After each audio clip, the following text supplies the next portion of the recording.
Soy José Luis Gutiérrez Román, director de Asistencia Legal por los Derechos Humanos, Así Legal.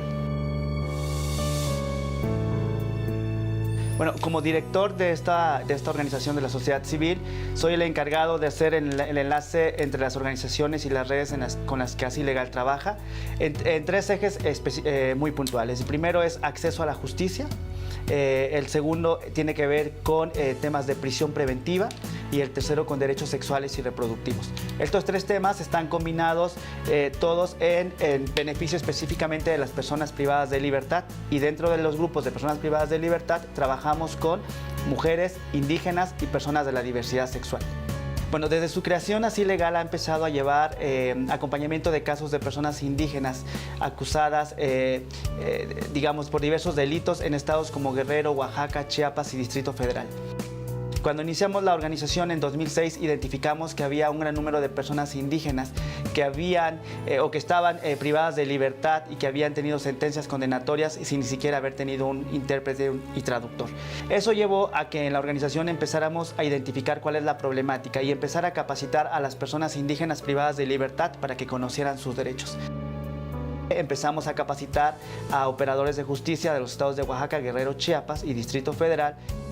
Logramos hacer un trabajo muy interesante en Oaxaca, supervisando algunas sentencias y trabajando de la mano con algunos jueces. Si bien es cierto, tienen independencia, les dábamos algunos estándares mínimos que podían verse reflejados en sus sentencias a favor de las personas indígenas. En México, de las más de 250,000 personas que se encuentran privadas de libertad, el 41% se encuentran en prisión preventiva. En Así Legal hemos documentado casos de personas que se encuentran en prisión preventiva por más de 10, 12 y hasta 14 años de prisión. Hemos tenido, por ejemplo, el caso de Zenaida Pastrana de la Cruz, un caso que estuvo cerca de 10 años en prisión preventiva, una mujer indígena tlapaneca, la cual estaba acusada de un homicidio, una mujer que no hablaba español y que le pusieron un intérprete traductor de lengua tlapaneca cuando ella es mixteca, por ejemplo. Esos son los grandes errores que hemos identificado y por los cuales tomamos este tipo de casos. La reforma que hubo en diciembre de 2013, el artículo 20 bis de la Ley de la Defensoría Pública Federal, es un paso muy importante para el reconocimiento de la diversidad cultural que existe en México.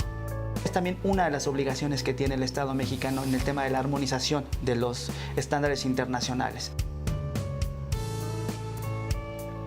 Nosotros creemos que para que este mecanismo establecido en el artículo 20 bis pueda funcionar, el Estado tiene que crear reuniones interinstitucionales, tiene que dar a conocer lo que esta ley de la Defensoría Pública dice. Que tiene que haber más trabajo de sociabilización sobre esta problemática. Hacer campañas, porque es sumamente importante, hacer campañas y hacer también censos de abogados que realmente puedan trabajar. 5% de las personas que están privadas de libertad pertenecen a pueblos y comunidades indígenas. Estamos hablando de más de 15,000, 20,000 personas privadas de libertad indígenas y que seguramente no tuvieron esta asistencia de intérprete traductor. Nosotros alentamos desde Así Legal a la ciudadanía a que se informe más sobre la diversidad cultural, étnica que existe en México.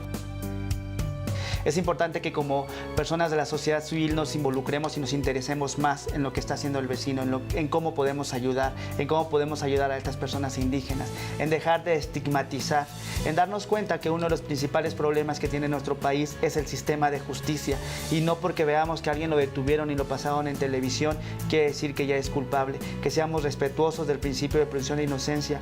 No solo el Estado nos puede beneficiar, no solo el Estado nos tiene que dar, tenemos que ver también cómo contribuimos como sociedad. Eso, desde mi punto de vista, es construir ciudadanía. Soy José Luis y estoy en el Canal del Congreso. Canal del Congreso, construyendo ciudadanía.